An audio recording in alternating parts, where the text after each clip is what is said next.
so happy to be here. I'm so happy to see everyone here, and I wish that I could have long conversations with each of you about what compelled you to come here tonight.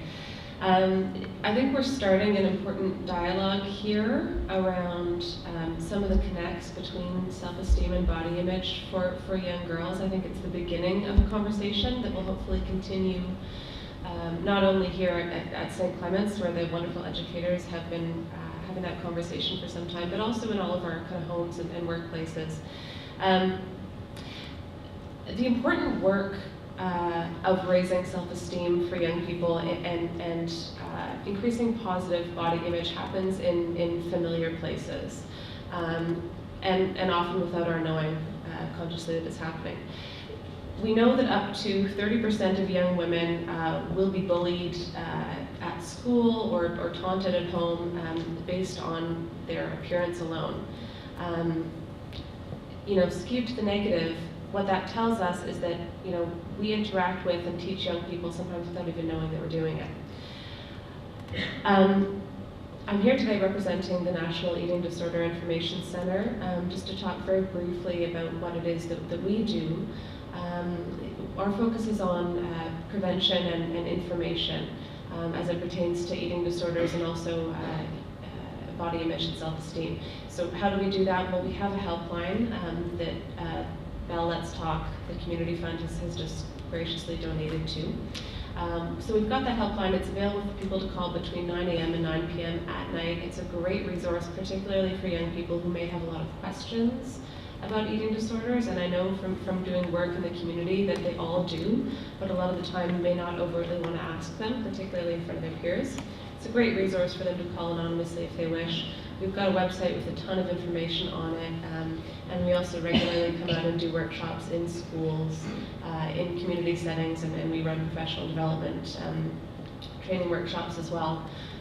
If you're interested in any of that, just talk to one of the volunteers. They'll be out in the lobby afterwards. But I just wanted to introduce us because what I'll be talking about today is not only a personal mission, but the mission of the organization that I'm working with. So at NEDIC, we recognize that body-based harassment really strongly impacts self-esteem in young women in particular, and that's why we talk about the two of them as so intertwined. I don't think we hear enough about body-based harassment. There's been a lot of attention this past year on bullying. It's been much more of a high-profile issue in the news, but appearance-based bullying in particular tends to be the poor cousin. It tends to be left behind a little bit. And in terms of funding, what we're seeing is a lot of money in schools going towards anti-obesity work. We're seeing much less money go into building self-esteem, resilience, body-based acceptance in schools, despite the fact that higher numbers of young people have eating disorders than do have obesity. So we know that adolescent girls are a particularly at-risk group for both dieting and disordered eating. Some research will show that up to 1 in 5 young women in Ontario are underweight. 5 to 8% of Canadian women will experience an eating disorder. The Dove Self-Esteem Project found that only 2% of Canadian women are comfortable calling themselves beautiful, and only 17% of Canadian women are comfortable with their general appearance. So just kind of okay with what they see in the mirror. I wish that those numbers were more shocking to me when I heard them.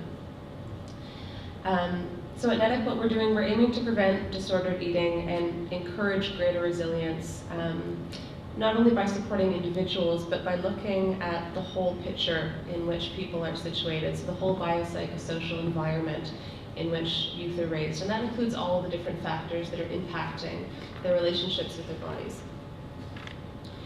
So what are the roots of body-based bullying? We certainly see it reflected in the media, which continues to provide a really narrow, often distorted view of what's acceptable in terms of female beauty. But it doesn't start or end at the media necessarily. Over half of youth will report being involved in body-based bullying, whether they're victims, whether they're perpetuating it. So we want to look at all the different factors that are at play there. Young women in particular are likely to internalize not only pressure that they're getting from the media, but also from peers and family members. I ran a community workshop earlier this year in which half of all the young women there, this was a group of, these were 11, 12-year-old girls, only half of them were able to identify something that they loved about themselves, and the rest of them had nothing to say. I did another workshop earlier this year and talked to some women who are still restricting their food intake, eating in secret, never allowing themselves to have desserts because they're of a larger body size, and when they were younger, their mother told them they weren't allowed to have dessert because they were too chubby. These are women in their 40s. At a certain point, I think the lines between external pressure and internalized stress blur, particularly for women, and a series of harmful behaviors can be the result. This could include eating disorders.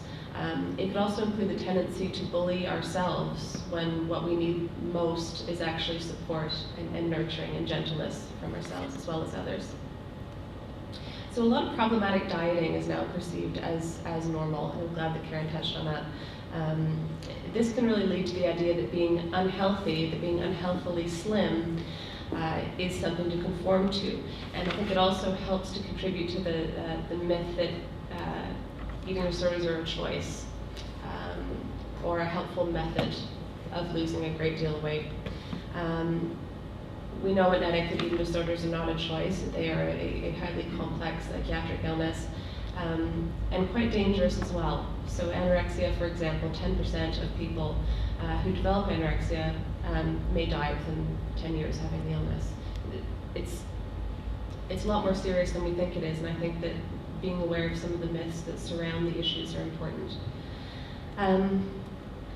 One of the key points that I and the volunteers that I work with like to stress in community workshops is that we can't change our height, our weight, or our size, not for good and not in a healthy way. So while we encourage physical activity and nourishing meals, we also like to teach youth about the set point theory, so the concept that we all have a natural, genetically determined weight range that's right for us. And it's always remarkable to me how many people, adults included, believe that our weight is as malleable or as flexible as changing wardrobes. And this is something that we can help to change, I think, in the minds of youth and in our peers. Mm-hmm. So we know that 95% of diets fail, and these can put us, and youth in particular, as Karen mentioned, at a higher risk for disordered eating and obesity in later life. One of the key points of prevention work that we do is teaching youth to accept and to celebrate their natural sizes. But of course, it's easier said than done, and not necessarily going to happen in a 2-hour workshop. Well, what we all can do, wherever we're situated, is to teach youth about the set point, talk about appreciating diversity in body sizes, and tolerance. So often our perceptions of weight and size, our own and others, they happen in silence. Rarely do these conversations take place out in the open. And we're trying to change that because we believe that talking can save lives.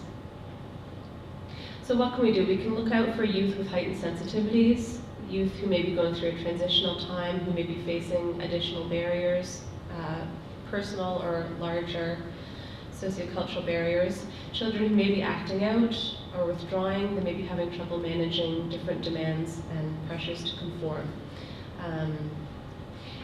It's time, I think, to begin brainstorming collectively about different ways to discuss body-based bullying and weight and size diversity with young people in our lives, but also to really examine our own prejudices and inclinations towards certain body types. So adult influence can be a huge positive or negative reinforcement. It can increase the risk for harmful behavior, or it can build resilience. So no matter what role we're playing with the younger people in our lives, we are impacting them on some level. I really believe that. So if you yourself are dieting or counting calories or over-exercising or making overt judgments on others based on size, you're human, but you're also likely being observed by any malleable or impressionable young people in your life. And I think developing tolerance and encouraging positive self-talk, positive ways of relating not only to others but to themselves in young people is certainly something that we can start to do at home. So I hope that tonight you'll have the opportunity to ask questions if you have them, to help begin this conversation, and to come away from it with some takeaways for how to talk to the young people in your life.